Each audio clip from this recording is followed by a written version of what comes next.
Hello, my name is Mary Seger. I'm a nurse practitioner with a PhD in natural health, and I have what's called an integrative medicine practice, where I practice a blend of women's health, internal medicine, and alternative medicine. I'm certified by the North American Menopause Society as a menopause practitioner. I am also certified to teach a course called Creating Health, which is about Ayurvedic medicine.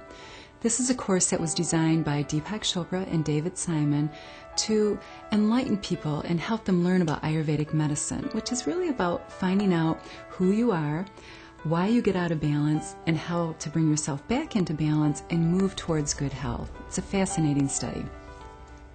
I love public speaking and have been doing it for over 10 years, and I have a variety of different topics that I speak on.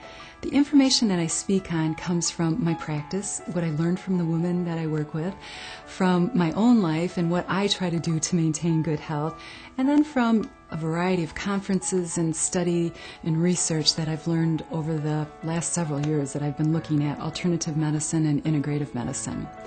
One of the top ones that I do is heart disease in women. I feel that it is so prevalent in our society, and there's so many things that we can do about it to prevent heart disease, and that's what I want to relay to the women and men that I speak to.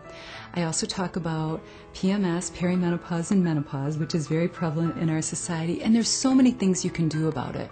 Again, I come from a medical approach, because that's what you may need, but I also talk a lot about the alternatives, and a blending of the two for each individual is what I like to work with on a daily basis in my practice, and then pass on that information to women that I talk to during their speech.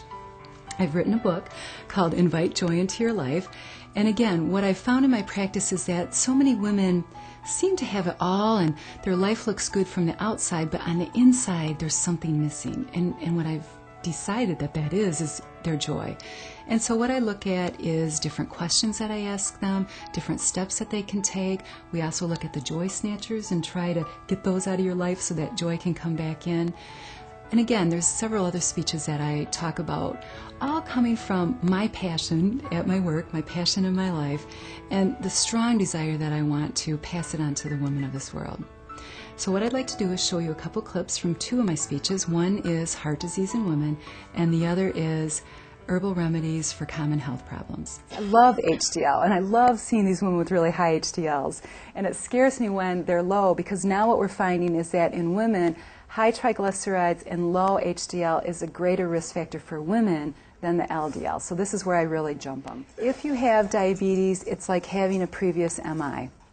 The end. So we need to start paying attention to it. Diabetes is an epidemic in our country right now. When I first started as a nurse practitioner in the early 90s, I think I was seeing people probably in their 40s and 50s developing adult onset diabetes. Now children are. I mean, this is wrong. It's not right. We need to do something. We have to move. You know, and they keep upping the amount of exercise you're supposed to do. I'm like, we've got to just start at the basics. So I have people dance to one song in the morning. It's a great way to start the day.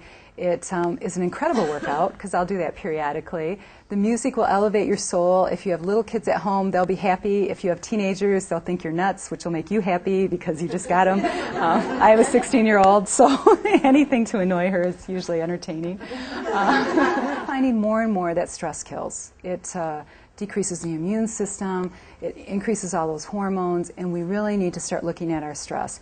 Can we not have a stressful life? No. We live in this day and age. So I always have people look, this is your stress, and what can you do around it? How can you look at it differently? How can you eat healthy? How can you start to give some things up? We need to take care of ourselves as well as we take care of everybody else. And I think that's a big risk factor for heart disease in women, is just not coming back to ourselves. Be an optimist. Look at the glass as half full instead of half empty. Start to catch yourself.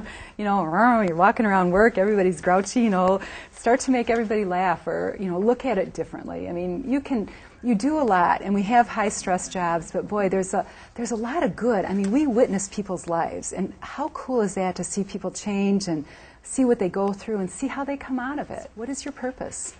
You know, look at your work. That's your purpose. What are you doing there? And how are you connecting with these people that are coming into that office? How are you helping them? Do what you love, always, always. And the older you get, the more important it is to do that. Lavender is very soothing and very calming.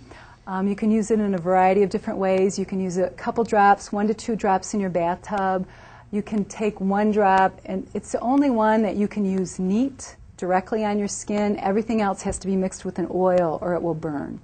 So you can put 1 drop under your nose and just sniff lavender all day. If you have a tension headache, you can take 1 drop on each finger and massage your temple. Cinnamon is really good for diabetes. They're getting some great results with that. And then how can you begin to nourish yourself and your body and your mind and your heart and soul? That's really the key to health, I think.